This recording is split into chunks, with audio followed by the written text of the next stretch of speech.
La autoestima interviene en casi todo lo que haces y nunca es tarde para construirla de manera positiva y sana. Desde el área de prevención de Proyecto Hombre queremos compartir con todos vosotros y con todas vosotras algunos consejos para mejorar nuestra autoestima. Deja de tener pensamientos negativos sobre ti mismo. Si estás acostumbrado a centrar la atención en tus defectos, empieza a pensar en aspectos positivos que los contrarrestan. Cada día anota 3 cosas que te hagan feliz.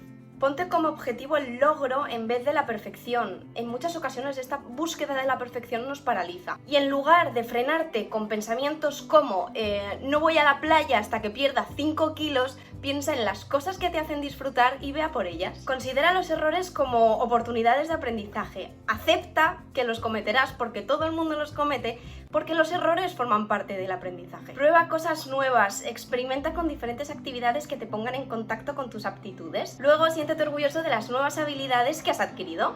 Identifica lo que puedes cambiar y lo que no. Si te das cuenta de que hay algo tuyo que no te hace feliz y puedes cambiarlo, empieza ahora mismo. Si se trata de algo que no puedes cambiar, como tu estatura, empieza a trabajar para quererte tal y como eres. Fíjate metas. Piensa en qué te gustaría conseguir y luego diseña un plan para hacerlo. Atente al plan y ves anotando tus progresos. Y por último, siéntete orgulloso de tus opiniones e ideas y no tengas miedo a expresarlas.